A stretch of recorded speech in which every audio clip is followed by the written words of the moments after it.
Three, two, one. Hey, it's Josh from Boston Sports Geek, and I'm joined by Kyle, Playoffs? Ezra,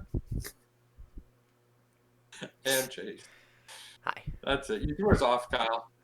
In this video, we're going to look at the free agents that are still available and talk about which ones we think that the Patriots should nab before it's too late. Now, let's get geek.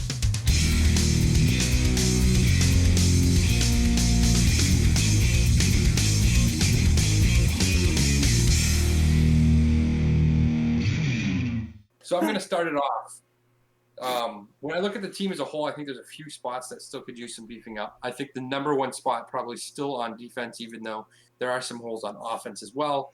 But we'll get into that. So defense, I mean, we lost guys like Kyle Van Noy, Danny Shelton, Landon Roberts in free agency.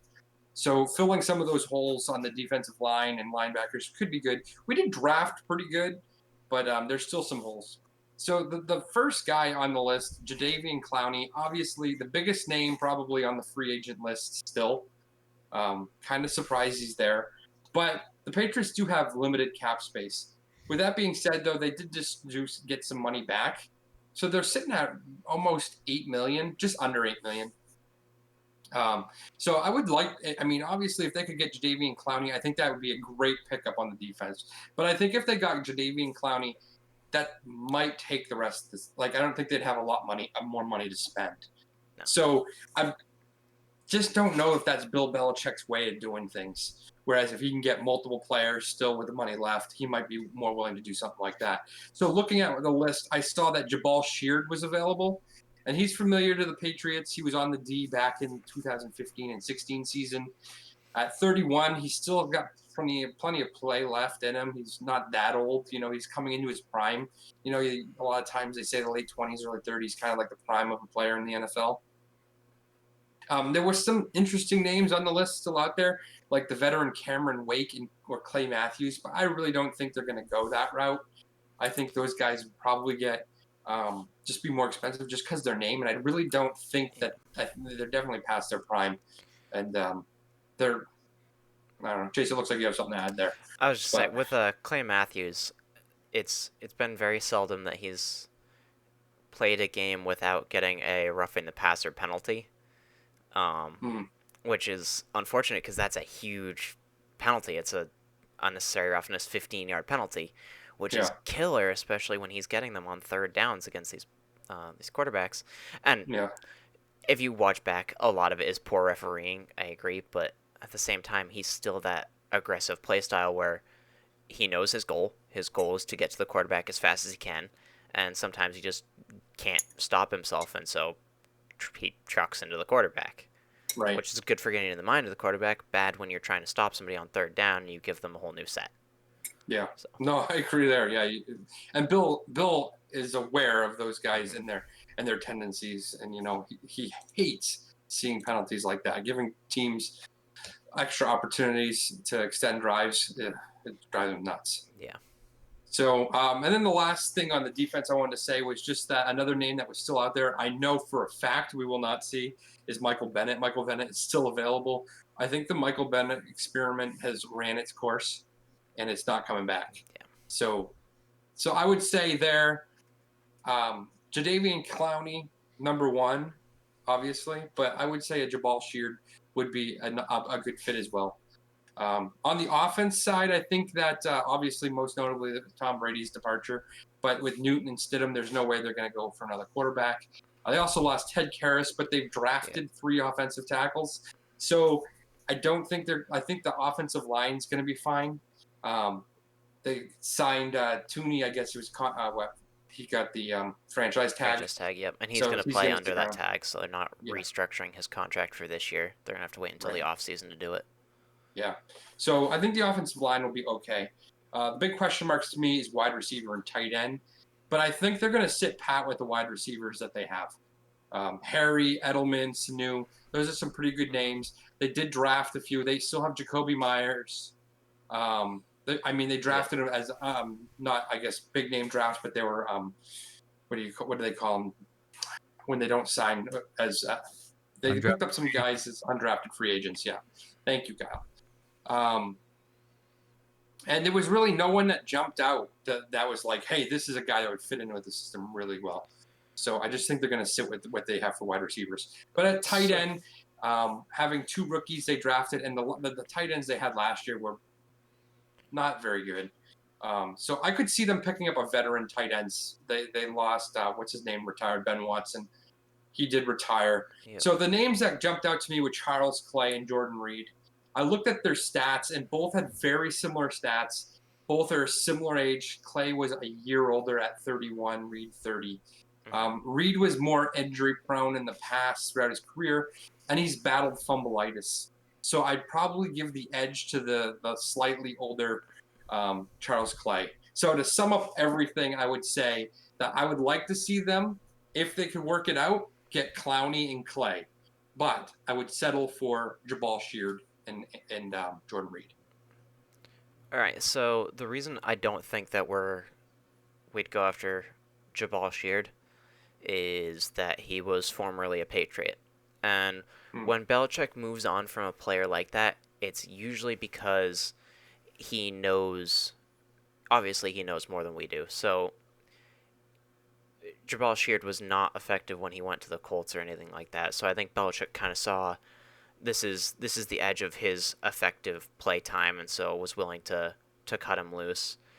He brought back Jamie Collins for one season, and Collins played well, but again, we now don't have Jamie Collins. So Hmm. um, I think that Belichick would probably be looking for a more long-term deal in that respect, which is probably also why we won't get Jadeveon Clowney. Um, So we who are you did. thinking we're gonna? I'm You not think thinking they'd do that anything they're with? gonna spend. It wouldn't shock me entirely if the Patriots did not bother to touch that 8 million, and that just gets rolled over. I was looking at the wide receiver list. I saw a few names I liked on there.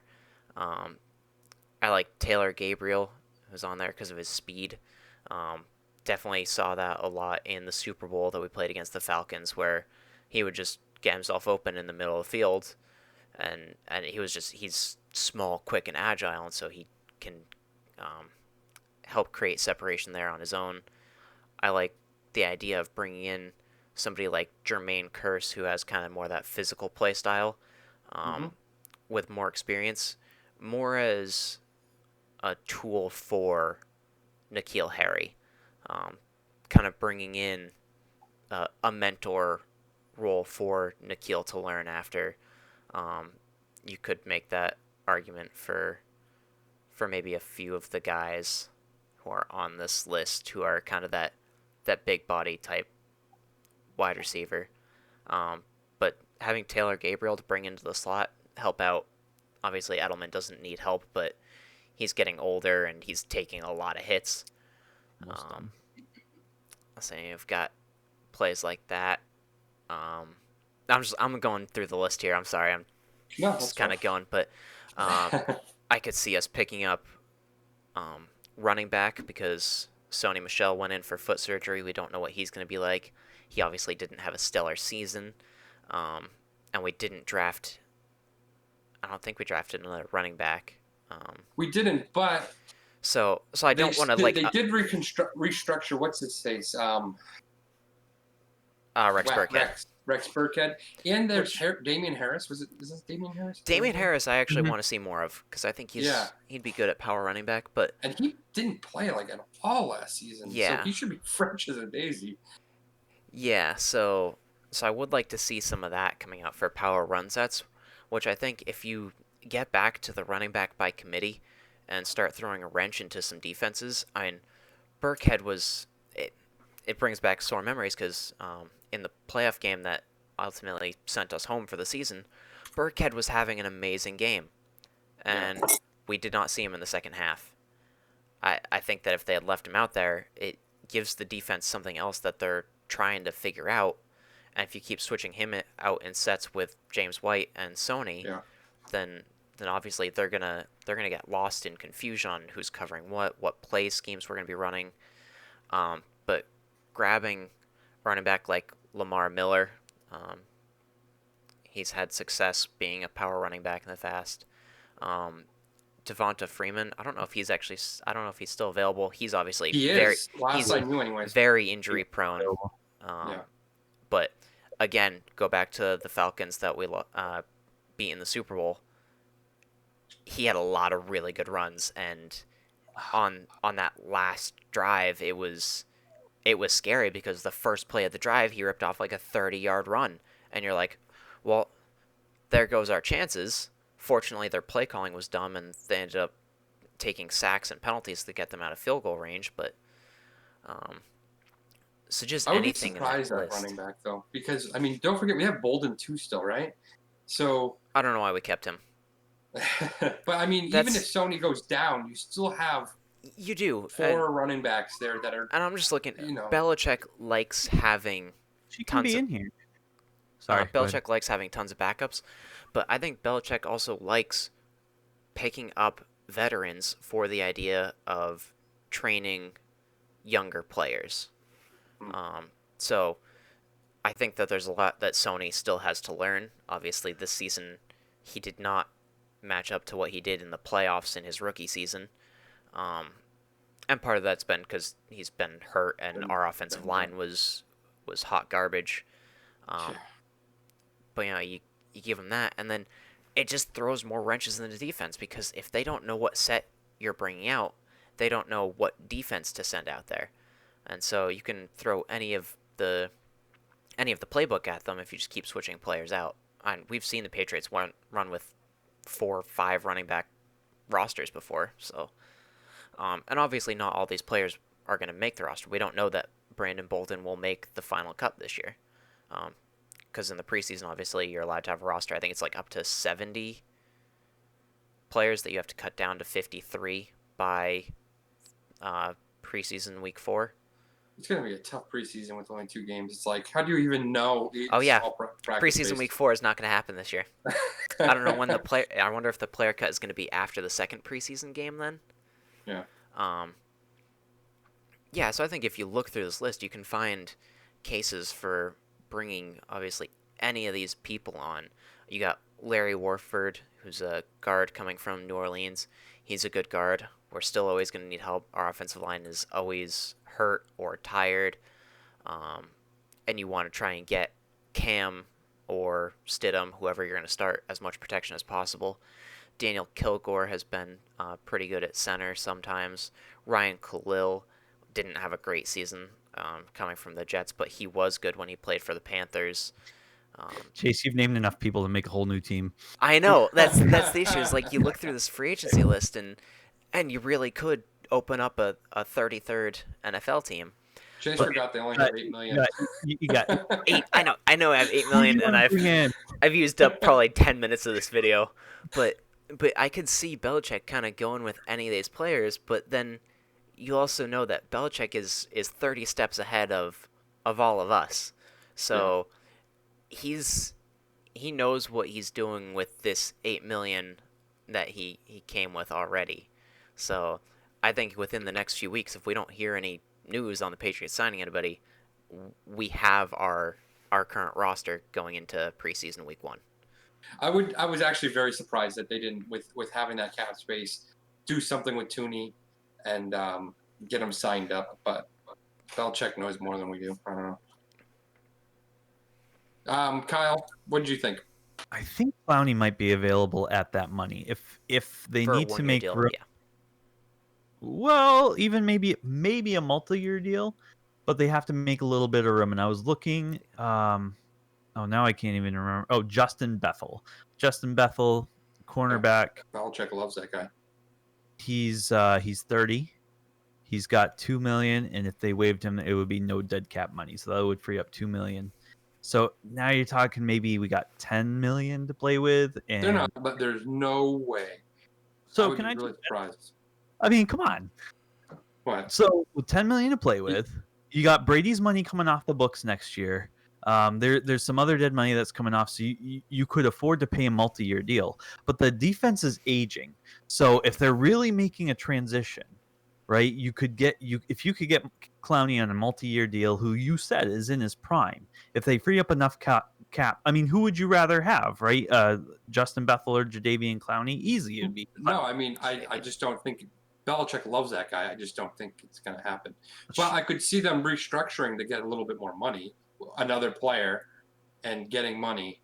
I could definitely see that. Sure, and I could too. But just looking at the contracts and who's available, there's a couple of other people that I saw that they could kind of move to free up for Clowney. But that's really the only person I saw that would really make a difference year over year, because everybody else is kind of aging, except if they wanted to make a run at the Super Bowl this year, which really, why would they? Just to throw it in Brady's face, and it's purely just for the reason of being petty that they would want to rush the Super Bowl this year and go all in. Okay, so let's. I don't know. I think Belichick goes to every. I think Belichick thinks every season that there's a chance they win the Super Bowl. I don't think that he looks at a season and go, we're not going to really try this year. Okay, like, I don't think that's in his. Okay, so tank for Trevor Lawrence. Just saying. Let's say that's their plan. Okay, let's say they're going all in for a Super Bowl because they want to stick it to Brady. I would want to see them, if they can't get Clowney, use that money to bring in Logan Ryan as their slot corner and really go heavy against the pass, because who do they got to get through to get to the Super Bowl is the Chiefs. And the Ravens. So, and the Ravens. Yeah, okay, sure. But so Jadeveon helps you knock down Lamar. But if Jadeveon's not there, I know. I'm talking sorry. Logan Ryan, right? Yep. So their defensive backs are great. If you add Logan Ryan in there, who I just personally love as the slot corner, that makes them match up really well against the offenses that they're trying to beat. And then they might have money, because Logan Ryan could maybe do $5-6 million a year. You could squeak another guy in there. So maybe Cameron Wake, who I love his story coming from the Canadian Football League. Maybe not Cameron Wake if you can't get him. Ezekiel Lance is still out there. If you can't bolster a D-line, Chase, you already said Devonta Freeman. I'm thinking Lamar Miller, because he's not a sexy name, but he always produces no matter where he goes. He was on IR last year, so he could have decent. Or Jake Long. I jokingly put Demaryius Thomas in there. I think that'd be hilarious. Bring him back. Not going to be funny. And then Jake Long retired. Gabriel. I think Long retired. Well, Jake Long retired.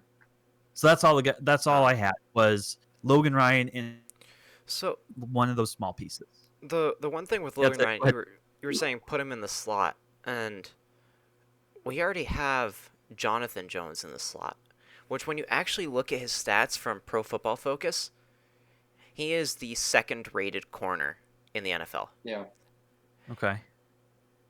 The name below him is Stephon Gilmore, and that's just because Gilmore playing the outside obviously gets thrown out a lot more. Gilmore, fantastic, best corner in the NFL. I don't remember who was above Jonathan Jones, but Jonathan Jones didn't let himself get targeted, and when he did, he actually came away with a lot of picks and passes batted down. He didn't let up as many passes as Gilmore did, which obviously, smaller sample size, you're testing Gilmore a lot more. You're leaving him on an island. You're not giving Gilmore safety help.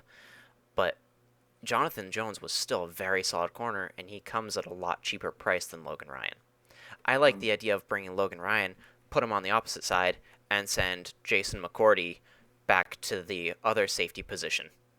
Let the two McCourtys take back, and let Logan and Gilmore play their sides. I love the idea of getting Logan Ryan, but I think it plays back, Chase, to what you said earlier. Bringing Logan back Ryan Patriots. Yeah. And Belichick let him leave. He wanted so much money. Yeah. I don't think that, when I think Belichick let Jabal Sheard go was because he wanted money for not bringing enough skill to the table. I think that Belichick recognizes the skill that Logan Ryan had, but realizing that he is a young corner who has that kind of talent, he will get paid a ton elsewhere, and we would have to overpay to keep him with the team.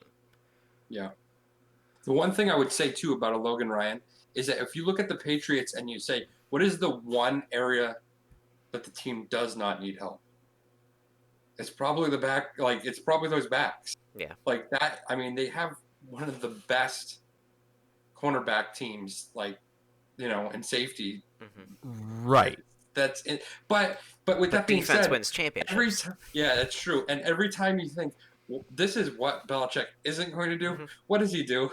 He does the opposite. He does of the you smart think. thing, and I love the Yeah. idea of bringing Logan Ryan back. I'd be very happy So with that. And I agree with you. And that's why I wanted to Mhm. bring Logan Ryan into the fold to go against the pass, because Patriots don't stick into their base defensive packages. They're in sub more often than not. I don't know if more often than not. I don't have the Yeah. I don't have the actual statistics, but they're in sub so much that you could bring in Logan Ryan and still play your other corners and actually play against the pass and Yeah. go even man as opposed Mhm. to zone. But Yeah. I agree with you there. Gilmore and press coverage is very fun to watch. I enjoy that. the Patriots were fun. That secondary was fun Mhm. when just like every game they were picking people off. Their pick sixes, like it was just a fun. It was I yeah. wish it lasted all season that way.